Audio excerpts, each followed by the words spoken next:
أحلى ما في الدنيا إن آمنيكم আসসালামু আলাইকুম ওয়া রাহমাতুল্লাহি ওয়া বারাকাতুহু বিসমিল্লাহ ওয়ালহামদুলিল্লাহ ওয়াসসালাতু ওয়াসসালামু আলা রাসূলিল্লাহি ওয়া বাদ। সম্মানিত মুসলিম ভাই ও বোনেরা, একজন দিনী ভাই ছোট্ট একটি প্রশ্ন করলেন যে আসলে বর্তমানে সাংসারিক জীবনে এত অশান্তি কেন? শুধু বিবাহ বিচ্ছেদ, তালাক, এই স্বামী স্ত্রীকে হত্যা করছে, আবার স্ত্রী স্বামীকে হত্যা করে ফেলছে। তারপরে দেখা যাচ্ছে কোনো কোনো ক্ষেত্রে স্বামী স্ত্রীকে মানছে না, আবার স্ত্রী স্বামীকে মেনে নিতে পারছে না। এই যে একটা সাংসারিক জীবনে এত সমস্যা কেন হচ্ছে, এই ব্যাপারটা নিয়ে একটু আলোচনা করার জন্য একজন দিনী ভাই আহ্বান করলেন।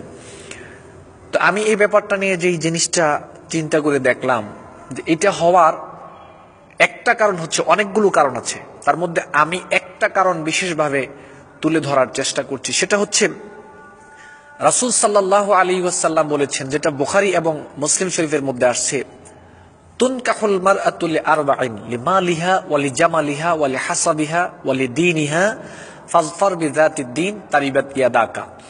আল্লাহর নবী রাসূল সাল্লাল্লাহু আলাইহি ওয়াসাল্লাম বলছেন, যেটা জাহিলিয়াতের সময় ছিল, যে নারীদেরকে চারটা জিনিস দেখে বিবাহ করা হতো।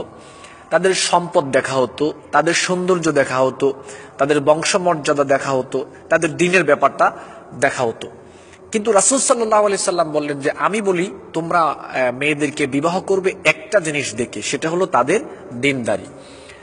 জাহিলিয়াতের সমাজের মতো একটা রীতিনীতি আমাদের সমাজেও এখন ঢুকে গেছে। আজকে দেখেন, বর্তমান সময়ে দ্বীনদার মেয়ে বিবাহের ক্ষেত্রে প্রায়োরিটি দেওয়া হয় না। বেশিরভাগ গার্জিয়ান বা বেশিরভাগ ছেলেরাই দেখে যে সম্পদ আছে কিনা, সৌন্দর্য কেমন, বংশমর্যাদা কেমন, সমাজের মধ্যে অবস্থান কেমন, এগুলো দেখে বেশিরভাগ বিবাহ করে।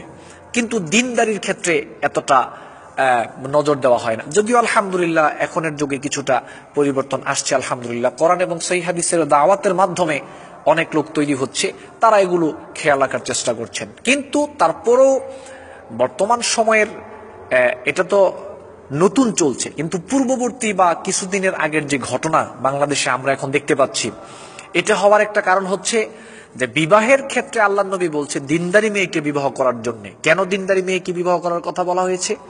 এখানে দ্বীনদারি মেয়েকে যদি বিবাহ করা হয়, তাহলে অবশ্যই সে দ্বীনের জ্ঞানের কারণে, দ্বীনের চিন্তা করে, পরকালের চিন্তা করে সে সাংসারিক জীবন, সংসারের মধ্যে স্বামীর অবাধ্যতা, এই স্বামীকে তুচ্ছ তাচ্ছিল্য করা, স্বামীর অধিকারকে নষ্ট করা, এগুলো অবশ্যই সে খেয়াল রাখবে। আর যখনই এগুলো খেয়াল রাখবে, তখনই কিন্তু সংসারের মধ্যে এই অশান্তিটা কমে যাবে বা থাকবে না। আর তিরমিজি শরীফের মধ্যে আরেকটা হাদিস আসছে, রাসূল সাল্লাল্লাহু আলাইহি সাল্লাম বলছেন, ইযা খাতাবা ইলাইকুম মান তারদাউনা দীনাহু, যখন কোন ছেলে তোমাদের মেয়েকে বা কোনো মেয়েকে বিবাহের জন্য প্রস্তাব দেয়, ওই ছেলেটার যদি চরিত্র সম্পর্কে, দিন সম্পর্কে তোমার জানা থাকে, যে ছেলেটা দিনদার বা চরিত্রবান, ফাজাউওয়াজুহু, তাহলে এর সাথে মেয়েকে বিবাহ দাও বা তোমার বোনকে বিবাহ দাও। আল্লাহ তাফআলুহু তাকুন ফিতনাতুন ফিল আরদি ওয়া ফাসাদুন, যদি তোমরা দিনদারি ছেলেদের কাছে মেয়েকে বিবাহ না দাও, তাহলে জমিনের মধ্যে দেখবা ফিতনা ফাসাদ ছড়িয়ে পড়বে, যেটা এখন চলছে। আজকে এটা হওয়ার কারণ হচ্ছে ছেলেটাও দিনদার না, মেয়ের বাপ মা, মেয়ে গার্জিয়ান ছেলে দেখে বিবাহ দিচ্ছে, ছেলের দিনদারি দেখে না, ছেলের চরিত্র দেখে না, দেখে ছেলে কোন দল করে, কতটুকু ক্ষমতা আছে, টাকা পয়সা কেমন, তারপরে কেমন শক্তি আছে, পাওয়ার কেমন, লোকজন কেমন, চেহারা কেমন, স্মার্টনেস কেমন, তারপরে এগুলো দেখে আজকে ছেলেদেরকে বিবাহ দেওয়া হচ্ছে, যার জন্য এই ছেলে ওই মেয়েটাকে মূল্যায়ন করতে পারছে না। কেন? ওই দ্বীনের জ্ঞান না থাকার কারণে, দ্বীনদারিত্বটা না থাকার কারণে। এখন একদিকে মেয়ে নিজেও দিনদারি না, ছেলেটাও দিনদারি না। দেখা যায় বিবাহের পরে দিনদার না থাকার কারণে ওই ছেলেটা অন্য একটা মেয়ের সাথে রিলেশন থাকে, কথা বলে, বাহিরে গেলেও মেয়েদের দিকে তার কুদৃষ্টি যায়, খারাপ চিন্তা ভাবনা থাকে। আর মেয়েটাও যেহেতু দিনদারি না, স্বামীর অধিকার এগুলো বুঝে না, না বুঝার কারণে এই মেয়েটাও বাহিরে গিয়ে ওই দেখা যায় অন্য পুরুষদের সাথে চলাফেরা করে, পর্দা করে না। আর এ কারণেই সংসারের মধ্যে একটা বিশৃঙ্খলা তৈরি হয়, স্বামী এবং স্ত্রীর মধ্যে একটা আপনার যে বন্ধন ছিল, ওই বন্ধনটা ছুটে যায়, অবিশ্বাস সেখানে জন্ম নেয়, স্বামী স্ত্রীর মধ্যে যে একটা বন্ধন, ভালোবাসার, বিশ্বাসের, ওইটা নষ্ট হয়ে যায়।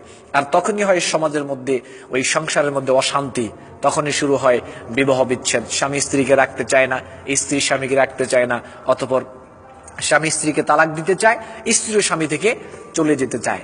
তাহলে আমাদের সাংসারিক জীবনে অশান্তি বা বিবাহ বিচ্ছেদ বা এই যে তালাক হচ্ছে এত, বা স্বামী স্ত্রীকে মেরে ফেলছে, স্ত্রী স্বামীকে মেরে ফেলছে, এটা হওয়ার অন্যতম একটা কারণ হচ্ছে আমরা বিবাহ দেওয়ার ক্ষেত্রে দিনদারি ছেলেকে প্রায়োরিটি দেই না, এবং বিবাহ করানোর ক্ষেত্রেও আমরা দিনদারি মেয়েকে প্রায়োরিটি দেই না। অথচ রাসূল সাল্লাল্লাহু আলাইহি সাল্লাম বলছেন দিনদারি ছেলেকে প্রায়োরিটি দেওয়ার জন্য, বিবাহ দেওয়ার জন্য, আর দিনদারি মেয়েকে বিবাহ করানোর জন্য। তো রাসূল সাল্লাল্লাহু আলাইহি সাল্লাম যেটা আমাদের জন্য বলে গেছেন ওইটা তো নিশ্চিত কল্যাণকর। এখন আল্লাহ নবীর আদেশটাকে না মেনে লঙ্ঘন করলে সেটা তো অকল্যাণ বয়ে আনবেই। এজন্যই মূলত আজকে বর্তমানে আমাদের এই একটা সমস্যা হচ্ছে। তো সম্মানিত উপস্থিতি, আমি আপনাদের সামনে একটা বিষয় তুলে ধরলাম যে আজকে আমাদের সংসার জীবনে এত অশান্তির, সেটা হচ্ছে দিনদারিত্ব না থাকার কারণে। আসুন আমরা সবাই মিলে চেষ্টা করি, আমরা যারা গার্জিয়ানের জায়গায় রয়েছি, আমরা আমাদের মেয়েদেরকে বিবাহ দেওয়ার চেষ্টা করব দিনদারি ছেলের কাছে, আর ছেলেকেও বিবাহ করানোর চেষ্টা করব দিনদারি মেয়েকে।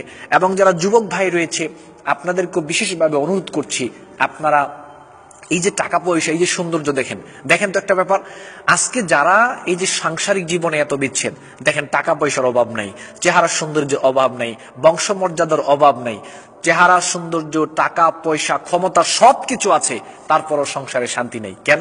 ওই যে দিনদার না থাকার কারণে। তাহলে সংসারে শান্তি শুধু টাকা পয়সা, সৌন্দর্য, বংশমর্যাদা, ক্ষমতা সংসার জীবনে শান্তি এনে দিতে পারে না।